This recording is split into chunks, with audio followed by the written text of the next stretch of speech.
right, what's good, people? Welcome to another edition of Politicked, only on the Got What You Need network. Be sure to check out the other great broadcasts on this great network: Ian Friends, Life and Love, the Black Male Podcast, as well as the Encourage and Inspire podcast. All right, let's talk about these midterm elections. What we do know is that most of the polls were wrong. And that's not to say that people weren't upset about rising gas prices and food and things like that, but it said that they weren't naive enough to then just vote out the closest politician to them who had no idea how to change those things.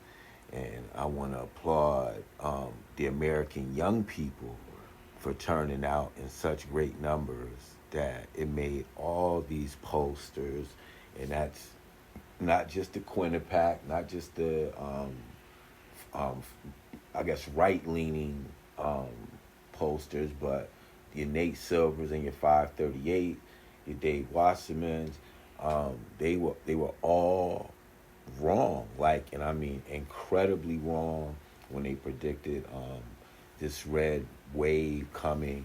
The Democrats will retain the Senate, and the only thing that's in question is will it be a 50 majority or a 51 majority with the Reverend Raphael Warnock and Herschel Walker special election still to decide the fate of Georgia, man. The fact that so many people voted for Herschel Walker in Georgia is just crazy to me, but we spent enough time on him. I want to I guess peel back some of the I guess underlying stories within these races, and let's go to the Senate. Now, I talked about Mandela Barnes in Wisconsin. He lost to Senator Ron Johnson. And I bring up him to bring up this dynamic. Adam Kinzinger, who's a Republican, but, more moderate Republican, said something that really bothered me. And he said, I think the Democrats lost a chance in Wisconsin with Ron Johnson if they had just ran a more centrist candidate. And I was like, until we talk about this underlying racism within the Democratic Party, this country won't be able to move forward because we'll continue to have dynamics like this. Senator Ron Johnson has proven that he's unfit for office, and Mandela Barnes was a fine candidate. He didn't have these radical left ideas that people always want to attribute to black candidates or whatever. He was fine for the state of Wisconsin, and it was just the fact that not enough white people couldn't hold their nose and vote for the black guy. And because of that, you got 6 more years of this incompetent, lying, and it's been proven, lying man as your U.S. Senator. And that's just what it is. And I also want to talk about some of the pollsters when it comes to this same dynamic.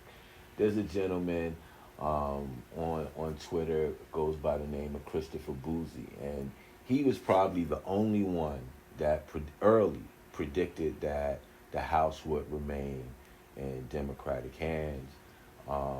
He was only wrong about 2 Senate races, and it's the Mandela Barnes in Wisconsin and Tim Ryan in Ohio. Tim Ryan's problem is you can't come out before you even won and appear to be another version of Sinema or Manchin, because Democrats just we not sending you to Washington to be one of them. And he came out like that during his campaign, and I think that cost him. Like, you don't have to be this crazy, like all the way to the left, liberal as the media wants to frame it or what have you, man. But you can't be this Republican light either and think you're gonna get enough Democratic votes to send you to Washington. And I think that's just what the former congressman of Ohio found out when he tried to step up and run for Senate. The House is still up in the air, but it is likely to go over to the Republicans. Most forecasts predict that it will be a 219 majority, which is, I guess, one over the what they need, which is 218. Some even say as much as 220 or 221 for the GOP. And the House could have easily stayed in Democratic hands if it wasn't for all the funny business going on in the state of New York. There's gerrymander maps all over the country, and I'll definitely be talking about Georgia and Florida a little later in this broadcast. But I want to stay in New York and mainly Rockland, Westchester, and as well as up in the Hudson Valley, where, all right, New York was given a chance to redraw congressional maps. Now, of course, you want to make them to kind of favor your party, but you don't want to speak out against gerrymandering and then gerrymander the maps in your favor so bad that the judge say, nah, never mind, I'm going to draw them up or whatever. And he made them pretty much competitive. But what also happened that hurt New Yorkers was Sean Patrick Maloney. With the redrawn maps, I guess it forced Maloney and out of his district and into a district with Mondaire Jones in the 17th. And instead of gracefully stepping aside, becoming, one of the people in the background in regards to the Democratic Party and just gracefully bow out and just help more Democrats get elected in the Hudson Valley in New York and upstate or whatever, he decided to force Mondaire Jones, who was the representative in the 17th district, over to the 10th district, I believe. Sean Patrick Maloney is the DCCC chairman. His whole job is to make sure that Democratic congressmen and congresswomen get elected, and he couldn't even get himself reelected. I think races up in that area also where Democrats were was affected by the crime going on in New York City. And look, we know that there's crime everywhere and things like that, but some of like the subway crime in like main stations, it's different when it's, uptown or, maybe even like downtown before you get to World Trade or whatever. But when it's in like World Trade, Penn Station, Times Square, these stations where there's usually like a heavy police presence or whatever, then that's going to scare a lot of independent voters. And regardless if, the Hudson Valley is New York City basically controls everything other than extreme areas upstate, talking Buffalo, Rochester, and places like that, or whatever, Niagara Falls or whatever. But any other place, like the focus is always what's going on in New York City. And if the framing is that the Democrats are weak on crime, the bail reform that was voted in is what's driving this, because most of the offenders are repeat offenders, and if they didn't have the elimination of the cash bail, these people would still be in jail and the crime would go down. sounds good, but that's not really how it goes down. And that's why Lee Zeldin lost the governor's race, because you can't, on one hand, want guns in Times Square and then have your daughters on TV in a commercial talking about how bad crime is. It just don't work like that. And I'm glad enough New Yorkers statewide saw through that. But once again, the Democrats in New York need to do some soul searching. They need to really get their act together, because they basically cost the Democrats the House just by losing races that people consider, in the bag. I mean, we could talk about Tom Malinowski versus Tom Kaine Jr. in New Jersey as well. But that district is a swing district anyway. And I'm telling you, if Malinowski decided to run again in 2024, he'd probably edge out Tom Kaine the way Tom Kaine edged him out this time. Some districts are just what they are. You're going to find areas where you have enough Trumpers to overcome common sense. And, that's just one of those areas where, it's going to swing back and forth between the Trumpers and the common sense. So I don't think that, Malinowski was a bad candidate. I think he had done good for his district as a whole. But, when you frame it, the Democrats are just spending, they're driving up the prices. That's why the gas is so high. That's why, food is so high. That's why I can't find a job. That's why my job don't pay me enough.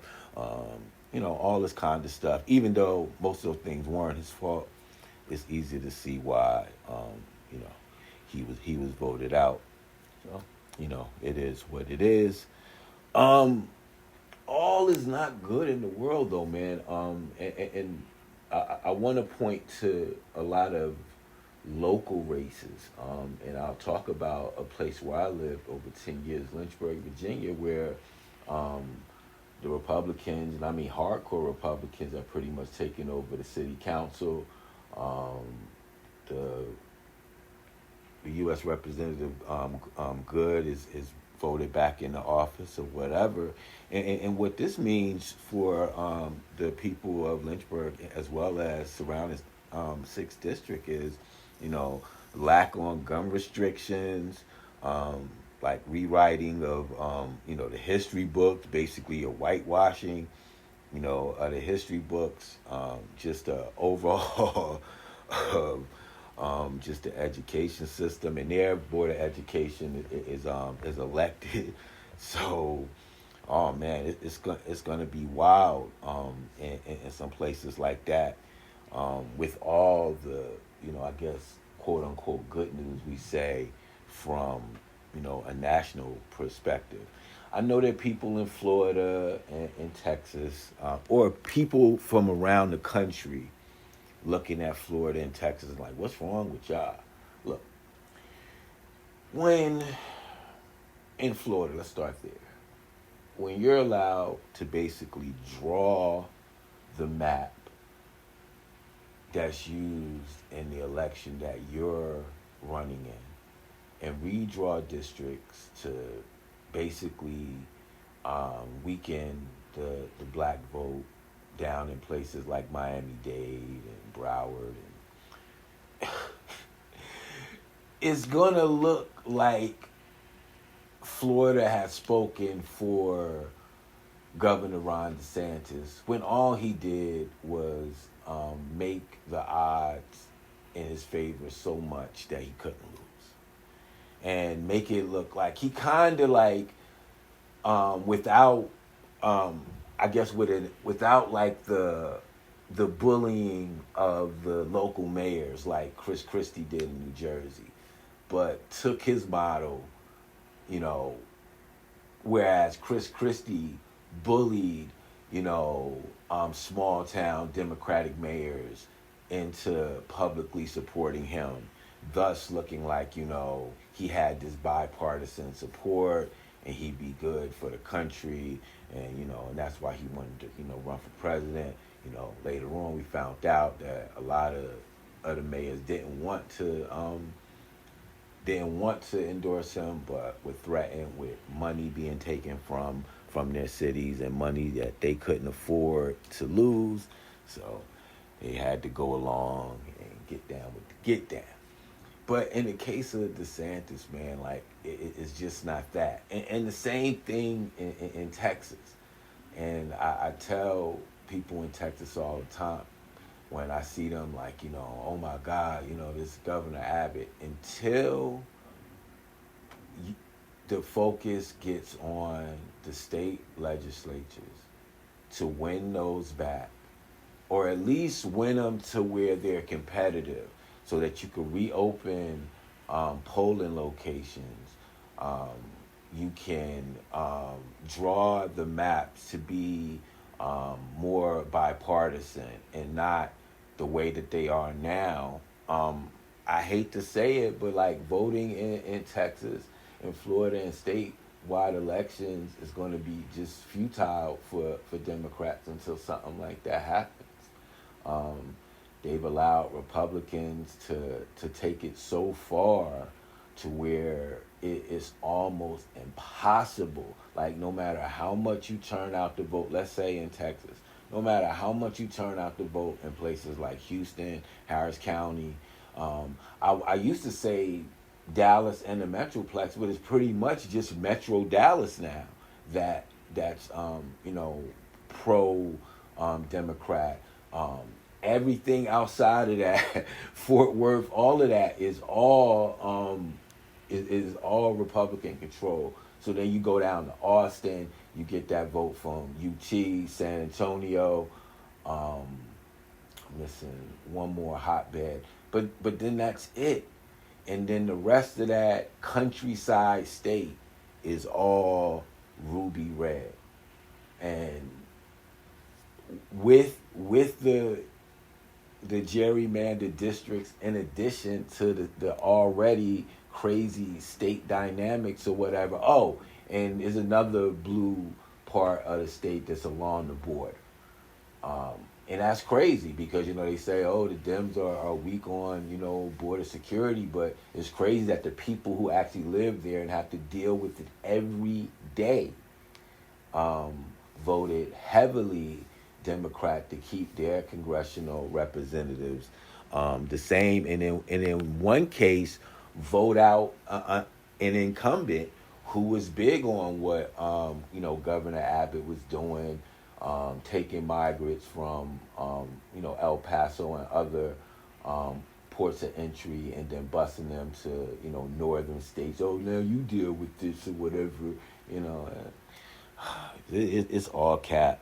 It's all for show. And I just wish that even some independent and some sensible Republicans in Texas realized that, like, Governor Abbott had you freezing through a snowstorm, where the whole power grid had to be turned off, because if it didn't, it would have just went, because, they want to have their own power grid. They don't want to be connected to the nation's power grid and, the Lone Star State and blah, blah, blah, and had the citizens of Texas freezing for about 2 weeks. But if that's what you want, that's what you want. Let's go to this polling. Now, like I said at the top of the show, the polls are always going to be hit or miss. But what bothered me in this case was how much the so-called experts didn't think that common sense would prevail, and thought that the American voter was so mad at the Democrats and leadership, let's say, that they would just blindly vote for a Republican no matter what. they hated Joe Biden so much that they would just, you know, vote his party's representatives out in waves. And once again, like I said, it wasn't just your Quinnipiac polls. It was, your 538s. It was your Dave Wasserman. And I bring this back up to just talk about how when Chris Boozy started predicting and correctly how the Senate would go, he started getting attacked, because I guess he started to get noticed by, some of the major networks who had him on. And they pointed to the fact that he was right and these other guys were wrong. And they took, veiled little shots at him, at Chris, talking about how he didn't base his predictions on any data or anything like that or whatever. And, and ashamed that he had to go and correct them and say, unlike y'all who were predicting, elections weeks and weeks out when people haven't even made up their mind, a lot of cases in independent cases. He said that he, wait for a lot of the vote to come in and then see how much of the vote was left in different areas. And from there, you can kind of draw where those votes would lean, and then you can make an educated guess on how a bunch of races would go. And he was right, and not just kind of right. He was right in a major way. But yet we still got to see David Wasserman on MSNBC, talking about, why we didn't see this red wave. But, there wasn't enough of, hey, the people that we were asking the questions to maybe aren't enough. And maybe we need to expand our model. But no, like, people, and look, Dave is a good guy. He got one of his starts while he was a student at UVA. He did a lot of door-to-door canvassing, even in a lot of black neighborhoods in Central Virginia. He's no stranger to the lowest of the low job in regards to campaigning. But my thing is, like, when you're that wrong, like, you don't get to you shouldn't get to just come on TV and then talk about why certain races went a certain way when you didn't predict that based on your expertise, quote unquote, from the start. And it wasn't enough of, hey, we got this wrong. We thought that this was going to happen. We thought that was going to happen or whatever. It was just, if you run a candidate like this in this area, you're not going to win. But your model predicted those same candidates would win. And once again, just to go after the black guy, man, I hate just that underlying racism just within the party, like within progressives or what have you, man. Whether he's, coming to be in your lane as a pollster or not, attacking someone because they were right and you were wrong, and then you not even talking about how wrong you were enough, just bothers me. And I bring this up just to tell people listening, man, damn them polls. Talk to your neighbors. Talk, like, people listening who got kids in school. Talk to parents that you speak to. Like, y'all have the same issues. How are they thinking? How are people within your city, your district, in like the same type of tax bracket that you are? How are they thinking, or what have you? when you think about polls, right? Like, how do they come? You know, they come like text message, calls, or whatever. Who answers calls from unknown numbers? No one. You know, very few people have house phones or whatever. Even when those polls pop up on the web or on the internet or whatever, you know, most people skip them because they think they're spam. So it's just interesting to me how um, these so-called experts come up with these models that make these predictions. Like, and what I mean by that is, how is the data gathered? How is the data gathered? You know, because how do you not predict a bunch of young people coming out? Um, I saw that in a way where I was just like, man, you know, maybe I just don't know. You know, maybe people really just don't care. You know, maybe people are just that mad because that's all that we saw. But I also was like, man, there's a bunch of people that are going to be voting for the first time, and for from a female perspective at 18, to be told, based on what state you live in, you don't even have control of your own body. um, for a lot of them, that, you know, unfortunately we call like the school shooter generation, you know, to see that, you know, not only has any type of gun control been passed, but it's actually been easier to obtain a firearm, you know, since something has happened in their particular, you know, area, and sometimes their actual school. So I I just couldn't see enough of them voting Republican that things would go down um, the way that many had predicted in the polls. But once again, you know, I'm no expert. I don't try to be one, man. I just try to peel through the nonsense and talk to people like me about, you know, all the crazy things that go on in the world of politics. You know, sometimes I'm right, sometimes I'm wrong. But when I'm wrong, I admit it, and I don't attack those that's right. So we can say that as well. Once again, the House is still up for grabs, but the way it looks, the three races that Democrats need, where the votes are,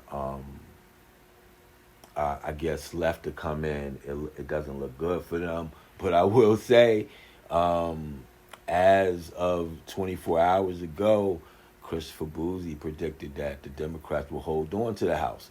So that's one more prediction where the Silver 538 and Wasserman side says GOP 220, 221. Christopher Boozy says Dems 219. You need 218 for control. So we will see. You know, is this the end of Trumpism, being that, like, almost all of the people that he endorsed, and especially for governor and secretary of state, lost? Or is this just a bump in the road? I don't know. I guess we'll see, man. But once again, just stop paying attention to polls.